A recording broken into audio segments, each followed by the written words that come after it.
Minulla on ilo toivottaa teidät tervetulleiksi tähän Esavin 20-vuotisjuhlatapahtumaan. Pitkiä avaussanoja en aio käyttää, koska meillä on täällä mestaripuhujia 2 kappaletta, Heidi Järvinen ja Oras Tynkkynen. Kohottakaa nyt tälle 20-vuotiaalle Etelä-Savon vihreitten puoluejärjestölle maalla.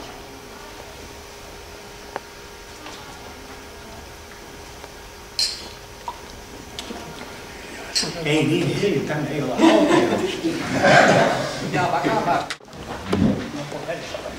Onnea 20-vuotias Esavi, kaikkea hyvää.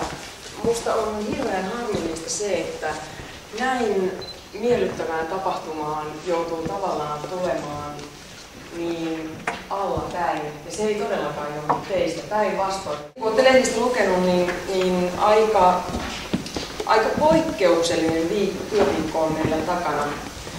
Eduskunta on tänään säätänyt lain, ja siinä salissa harvoin säädetään sellaisia lakeja, joiden kukaan ei vilpittömästi toivo tulevan voimaan ja käyttöön nimenomaan. Meillä on 1970, eli melkein 40 vuotta sitten, tullut oikeus työtaisteluun, ja siitä on säädetty lailla.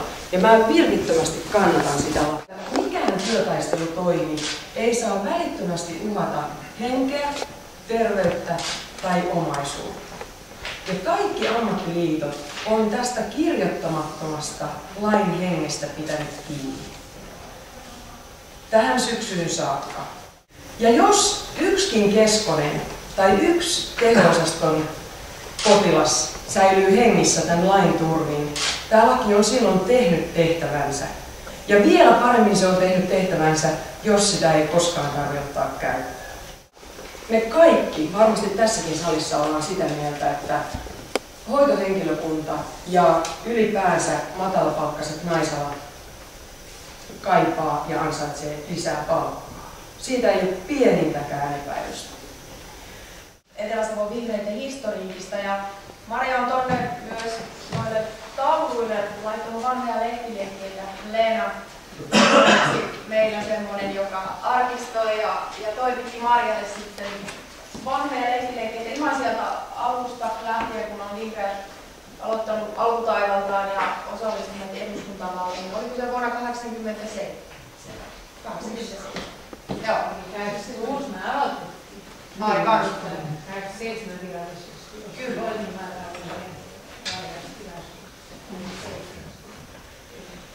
Ja ennen niitä 87 vaaleja niin Länsi-Savo on kuvannut vihreitten vaalityötä tällä tavalla. Vaalityötä tekevä työtäpäivää Antonia Gramsci, Tšernobylin ydinvoimala, Keski-Euroopan hiilivoimala ja keskusmetsälautakunta Tapio.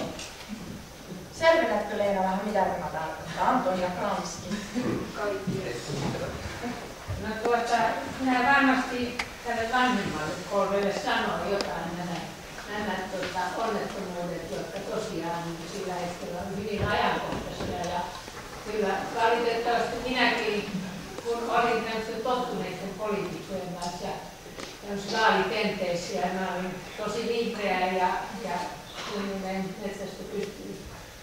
metsästä noussut, niin kyllä minäkin taisin vedota näihin vähän. Tšernobylin ydinvoimalan onnettomuus on tapahtunut keväällä. Ja Heikki Hatakka, joka on kiva, kun hän on tullut Kuopiosta tänne, oli pannut lehteen tämmöisen ilmoituksen, jonka luin. En tiennyt, että hän oli takana. Siellä luki pienellä, että vihreästä toiminnasta kiinnostuneet tulkaa kirjaston kerhohuoneeseen.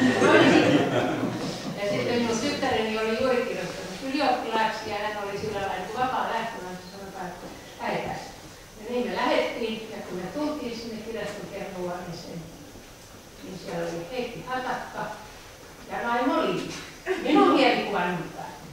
Meillä oli hyvinkin epävirallinen porukka, joka vuonna 1984 liittoutui ihan kansalaislistaksi ja sai sinne ensimmäinen valtuutettu läpi 1984 Marianne Nurminen.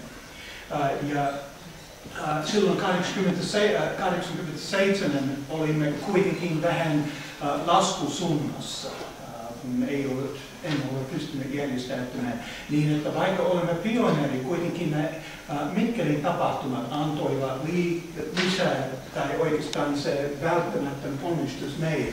Ja sen pohjalta minä järjestäytyin tai järjestin Savonlinnan porukka ihan tarkoituksenmukaisemmin. Ja mitä olisi käynyt meille, jos Mikkelissä ei olisi tällaista toimintaa, on vaikea sanoa. Niin, että tässä oli tavallaan vähän heiloiden liikettä, osittain Savonlinnassa, osittain Mikkelistä. Siis silloin 87 on siis ollut Juha Jurvelius, eikö Juha ole siellä Savonlinnassa? Ja Pirjo Nuutinen, Paavo Tutus, sitten Steven on ollut täällä äänessä ja Jyrki Patomäki.